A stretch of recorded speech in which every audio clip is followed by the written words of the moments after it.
সুন্দৰ প্ৰস্তুতি আমি এতিয়া ইলেকশ্যনৰ প্ৰস্তুতি কৰিবলৈ থাকা নাই আৰু আমি ৰাইজক লগ পাই আশীৰ্বাদহে বিচাৰিব আহিছোঁ আমি ইলেকশ্যনৰ প্ৰস্তুতি বিচৰাই নাই ইলেকশ্যনৰ প্ৰস্তুতি হৈ আছে ৰাইজে বিজেপিক ভোট দিউনি কৈ আছে ৰৈ আছে ৰাইজে কৈছে ইলেকশ্যনটো কেতিয়া ঘোষণা কৰিব সেইটোলৈহে ৱেইট কৰি আছে ইতিমধ্যে আজি এখন সম্ভাব্য প্ৰাৰ্থী ওলাইছে কংগ্ৰেছ আৰু এজেপিৰ বহমপুৰত ৰাজেন গোহাঁই প্ৰাৰ্থিত্ব প্ৰায় নিশ্চিত নিচিনা হৈছে সম্ভাব্য প্ৰাৰ্থীৰ তালিকা কিন্তু যদি ৰাজেন গোহাঁই বহমপুৰ সমষ্টিত খেলে আপোনাৰ বাবে কেনেকুৱা ধৰণৰ প্ৰত্যাহ্বান চাওক তেখেতলৈ শুভেচ্ছা থাকিল আৰু তেখেত মোৰ ৰাজনৈতিক গুৰু মানে প্ৰথম নিৰ্বাচন হ'ব গুৰুৰ বিপক্ষে খেলা যদি সেইটো ভাগ্য পাওঁ সৌভাগ্য পাওঁ ভালেই হ'ব সেইকাৰণে ইয়াতে কথা হ'ল গুৰু শিষ্যৰো কথা নহয় কথাটো হ'ল নীতি আদৰ্শ আৰু ৰাইজৰ লগত কোন থাকিব এতিয়া তেখেতৰ পাৰ্টিটোৱে অসমত চৰকাৰ কৰিব পাৰিবনে নোৱাৰিব তেখেতক ভোট দিলে আমাৰ বহমপুৰৰ ৰাইজৰ লাভ হ'বনে নহ'ব সেইটোহে কথা ৰাইজে সেইটোহে বিচাৰ কৰিব আজি দিল্লীত মোদী ডাঙৰীয়া চৰকাৰ বিজেপি চৰকাৰ অসমত যোৱা 10টা বছৰে বিজেপি চৰকাৰ ৰাইজে উন্নয়ন দেখা পাইছে ৰাইজ কাৰ লগত থাকিব উন্নয়নৰ লগত থাকিবনে চিঅ'ৰ্ছত চৰকাৰখনৰ লগত থাকিবনে নে চৰকাৰ হ'ব পাৰে নহ'ব পাৰে এটা পাৰ্টিৰ লগত থাকিব এইটো ৰাইজে বিবেচনা কৰিব এতিয়া কোৱাটো বহুত কঠিন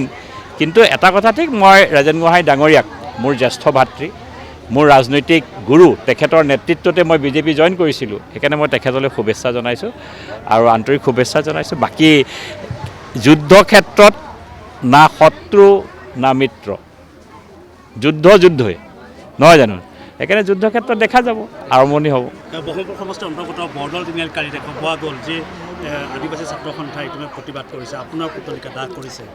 কি ক'ব চাওক অসমৰ চাহ মজদুৰ ভাইসকলৰ কাৰণে চাহ জনগোষ্ঠীৰ কাৰণে ভাৰতীয় জনতা পাৰ্টীৰ চৰকাৰে হিমন্ত বিশ্ব শৰ্মা ডাঙৰীয়াই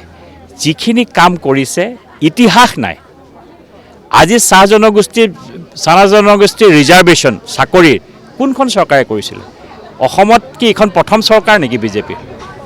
70 বছৰৰ স্বাধীনতাৰ পাছত চাহ জনগোষ্ঠীক আজি যদি কোটা দিছে চাকৰিত কোনে দিছে হিমন্ত বিশ্ব শৰ্মা ডাঙৰীয়াই দিছে চাহ জনগোষ্ঠীক আজিলৈকে 200 বছৰ চাহ জনগোষ্ঠীৰ মানুহে ইয়াত কাম কৰিলে গোটেই উদ্যোগটোত আজিলৈকে তেওঁলোকে ক'ত থাকিব লাগিছিল বাগানৰ মাটিত থাকিব লাগিছিল প্ৰথম পতা দিয়া কামটো কোনে আৰম্ভ কৰিছে মুখ্যমন্ত্ৰী হিমন্ত বিশ্ব শৰ্মা ডাঙৰীয়াই আৰম্ভ কৰিছে চাহ জনগোষ্ঠীক আজি 200 বছৰীয়া চাহ জনগোষ্ঠীক যদি সন্মান দিব এটুকুলি দুটিপাতৰ যি সন্মান দিছে সেই সন্মান কোনে দিছে মুখ্যমন্ত্ৰী হিমন্ত বিশ্ব শৰ্মা ডাঙৰীয়াই দিছে এতিয়া চাহ জনগোষ্ঠীৰ কথা যদি ক'বলৈ যায় কোনোবা দুই এজনে যদি কি কাৰণে প্ৰতিবাদ কৰিছে মই সেইটোৱে বুজি পোৱা নাই পতা লাগে বুলি কৈছে পতাটো দিছে আৰু কি লাগে মজুৰি বঢ়োৱাৰ কথা 150 টকা মজুৰিৰ পৰা 250 টকা মজুৰি কৰিলে কোনে মুখ্যমন্ত্ৰী হিমন্ত বিশ্ব শৰ্মা ডাঙৰীয়াৰ নেতৃত্বত ভাৰতীয় জনতা পাৰ্টী চৰকাৰে কৰিছে সেইকাৰণে চাহ জনগোষ্ঠীৰ ৰাইজে মুখ্যমন্ত্ৰী ডাঙৰীয়াক অন্তৰত ৰাখিছে অসমৰ বাগানসমূহত অন্তৰত আছে মুখ্যমন্ত্ৰী ডাঙৰীয়া পুত্তলিকা দাহ কৰি টিভিৰ আগত ওলাই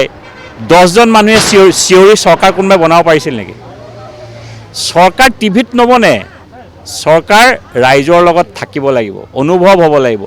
3,50,00,000 মানুহৰ অসম এখন